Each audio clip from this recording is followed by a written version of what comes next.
Hello everyone, this is Meenu Dhankhar and welcome back to my YouTube channel #commerce vibes. तो class 11th accountancy chapter कर रहे हैं 9 chapter है अपना books of original entries journal. तो इसके क्वेश्चन नंबर 16 पर आ गए हैं बेटा, प्रैक्टिकल क्वेश्चन कर रहे हैं हम। और जितने भी आपके क्वेश्चन थे मैंने बिल्कुल सीक्वेंस से प्लेलिस्ट बना रखी है। आपका कोई डाउट है तो आप प्लेलिस्ट जाके चेक करें, ठीक है। तो इसमें क्वेश्चन नंबर 16 करते हैं। इससे पहले एक रिक्वेस्ट है, अगर आप मेरे चैनल पे नए हैं तो प्लीज़ मेरे चैनल को सब्सक्राइब करें, बेल आइकन को भी प्रेस करें ताकि जितनी वीडियो डालूं मैं उनकी नोटिफिकेशन आपको मिल जाए, ठीक है। फर्स्ट है अपना पास journal entries for the following: January 1, January 5, purchase goods for cash. हमने गुड्स खरीदे हैं, अपना एक एक्सपेंस है कैश में। And spent 200 for their cages. अब हमने 200 रुपीज़ यहाँ कैरेज पे भी लगा दिए, ठीक है। हमने गुड्स खरीदे और कैरेज पे, मतलब कैरेज क्या होता है, सामान को लाने ले जाने में जो एक्सपेंस पड़ता है ना, कैरेज, ठीक है। 200 रुपये हमने उस पर भी लगा दिए। तो ये दोनों ही क्या है, अपने एक्सपेंस है। अपना कैश चला गया अपने पास से 10,000 और 200, 10,200। तो क्या हो जाएगा, कौन सी डेट हमारी यहाँ पर, जनवरी 5। हमने क्या एक्सपेंस किया, हमने गुड्स परचेज किए हैं। तो पहले तो परचेज अकाउंट डेबिट, गुड्स खरीदे हैं तो एक्सपेंस हो गया, परचेज अकाउंट डेबिट। फिर स्पेंड किए हैं किस पे, कैरेज पे। कैरेज भी एक एक्सपेंस है अपने लिए, carriage account debit all expenses. Nominal का रूल है ना, डेबिट ऑल एक्सपेंस, हमने डेबिट किया। बदले में क्या चला गया अपने पास से, कैश टू कैश अकाउंट। कितना कैश चला गया अपने पास से, 10,000 एंड 200, टोटल चला गया 10,200 रुपीज़। नरेशन क्या हो जाएगी हमारी, नरेशन हो जाएंगी being goods purchased for cash and carriage paid. Carriage पूरी स्पेलिंग लिख लेना आप, कैरेज पेड, ठीक है, हो गया, डन। नेक्स्ट है परचेज मशीनरी फॉर कैश। अब दोबारा से मशीनरी खरीदी हमने, कितने की, 50,000 की। और फिर दोबारा से कैरेज दे दिया, कितना, 500 का। दोबारा से फिर वही है, एक्सपेंस बिल्कुल सेम हो जाएगा। कैश में खरीदी है तो अलग से हमें दिखाने की ज़रूरत नहीं है, ठीक है। तो मशीनरी खरीदी है तो मशीनरी में ही ऐड हो जाएगा।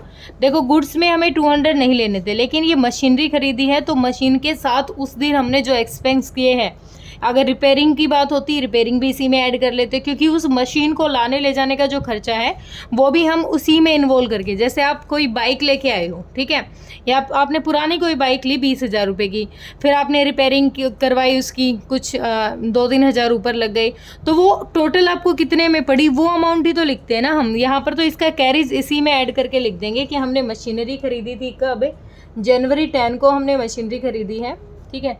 तो machinery account debit, machinery account debit, ठीक है। Debit word comes in, rule है ना अपना।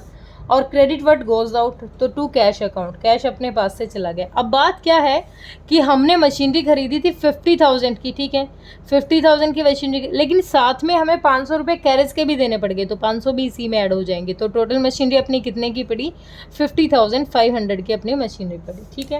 नरेशन हो जाएगी हमारी बीइंग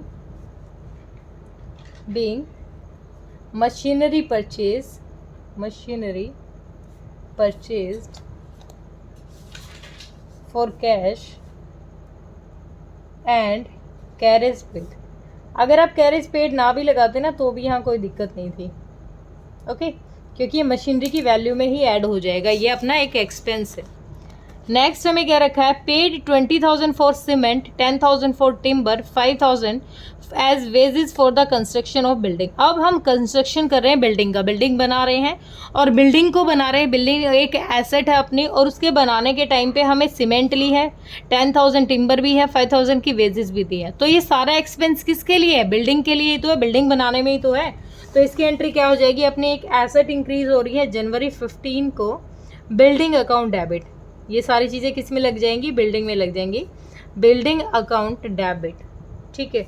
और क्या चला गया बदले में, कैश, तो टू कैश अकाउंट। कितना चला जाएगा, 20,000 का सीमेंट है, 10 का टिम्बर है और 5,000, तो 20, 30 और 35,000, 35,000 अपनी बिल्डिंग के कंस्ट्रक्शन में लग गए हैं, 35,000। तो बीइंग, नरेशन हो जाएगी बीइंग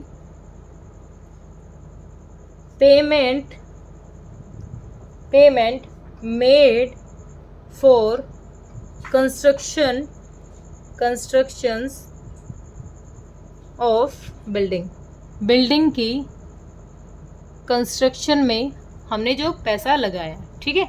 देन यहाँ तक आगे देखें, 17 को purchase an old machinery, next है परचेज ओल्ड मशीनरी फॉर 20,000। अभी जो मैंने एग्जांपल दिया था ना वो यही काम आ गया। एक पुरानी मशीन खरीदी हमने 20,000 की और उस पर 2,500 रुपये ऊपर लगा दिए, 2,500 उस पर उसी टाइम रिपेयरिंग में लगा दिए।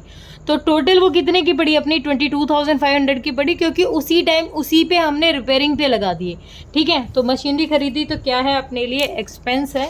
तो क्या हो जाएगा, January, debit word comes in, rule है अपना। तो मशीनरी क्या है, एक्सपेंस। तो क्या हो जाएगा, मशीनरी खरीदी है तो मशीनरी डेबिट वर्ड कम्स इन, मशीनरी अकाउंट डेबिट। अब रिपेयरिंग के लिए अलग से नहीं लिखेंगे क्योंकि उस मशीन की रिपेयरिंग थी। तो टोटल अमाउंट 22,500 क्या हो गया, हमारी मशीनरी इतने की हमें पड़ी। क्या चला गया बदले में हमारे पास से, कैश, टू कैश अकाउंट। कितना, 22,500 का अपने पास कैश भी चला गया। नरेशन क्या हो जाएगी, मशीनरी खरीदी है और एक्सपेंस पे किए हमने। तो being machinery purchase for cash and expenses paid कहो या रिपेयरिंग पेड, कुछ भी लिख दो, एक्सपेंसेस लिख दो, एक्सपेंसेस पेड। उस पे जो एक्सपेंसेस थे वो भी हमने इसी में लगा दिए, ठीक। क्योंकि देखो मैंने अभी एग्जांपल दिया था ना कि पुरानी बाइक लेके आते हो तो उस पे जो एक्सपेंस लगे वो उसी की वैल्यू में तो ऐड हो जाएगा वो।